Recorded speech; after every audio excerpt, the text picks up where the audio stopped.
Hello and welcome to TFN I'm J. Christoph Amberger, and we're here to put things in perspective. Economists, the saying goes, have successfully predicted 10 of the last 2 recessions. True to form, the National Association of Business Economists has just lowered its forecast for economic growth from 2.8% in 2007 to 2.3%. To stay in character and do their profession proud, the majority of forecasters put the chances of a recession in the next year at above 25%, which is an admirably scientific way of saying maybe or maybe not. They blame the reduced growth rate for the US economy on the continuing housing slump. Indeed, based on spring numbers, the housing market will probably remain weak right through most of this year. Accordingly, financial writers are stretching their creative muscle quite rigorously to turn lower growth rates in US property prices and higher loan default numbers in the weakest segments of the mortgage market into something akin to the 1929 stock market crash. Judging by the tone of US media outlets, you'd think that the downward tailspin in US residential real estate investments is about to push America's middle-class homeowners into abject poverty. Indeed, some subprime lenders are going out of business. Foreclosure rates are rising. For sale signs and residential communities are sprouting up in neat rows and begin to grow lichen. Home builders are getting rid of undeveloped property portfolios. The lacking urge to drop a cool $500,000 on a vinyl-sided executive Mac mansion with shiny brass fixtures plopped down on Farmer McPhee's alfalfa field is creating its very own trickle-down effect throughout NAFTA. Lowe's and Home Depot are selling less home improvement widgets. Half of Mexico's labor market is being laid off US construction sites. And the Canadians are grumbling that profits in their lumber industry are evaporating like a shot of Canadian Club on the rocks left on the porch on Memorial Day. But at the core, it's as much a game of numbers as it is one of perceptions. When buyers believe it to be a bad market, it will become a bad market.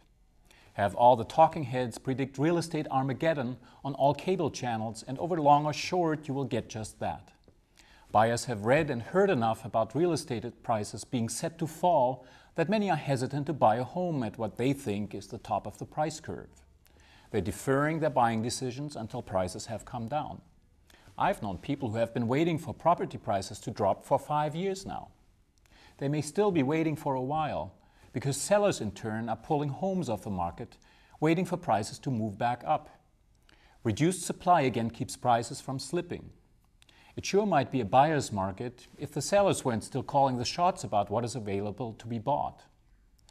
The curious thing about this real estate market is that this is the first time in trackable history that a property slump is occurring at a time of record low interest rates and an economy that is still expanding. But there are indeed signs that the crisis, as we have come to know it, may be overblown. More than half of US housing markets, 56% to be specific, have stabilized or are actually appreciating. Most are now actually experiencing higher sales volume than last year, due in part to lower prices. Even the subprime loan crisis is paling in comparison to the late 1980s savings and loan debacle. There's no sign at all of a new resolution trust company trying to sell foreclosed properties for tickets to the community theater performance of Little Orphan Annie.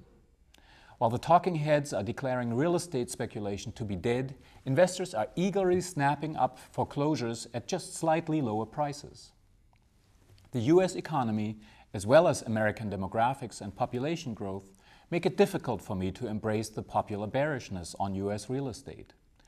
Our economy, whose downgraded economic growth still exceeds the much-touted turnaround rates of overly hyped competitors in Europe and Asia, has created unheard-of levels of income and prosperity for large parts of the population. The US population adds more people by birth and immigration each year than would fit into the city of Chicago. And the vanguard of the echo boom, the offspring of late-blooming baby boomers, is now just a decade away from buying parent-bankrolled starter homes. That's why I consider any real estate investment you've made prior to late 2005, which was not financed via adjustable rate mortgages, a good long-term hold. even if the speculative short-term potential may have vanished for the time being. For TFNFinancialNews.com, I'm J. Christoph Amberger, wishing you a profitable week.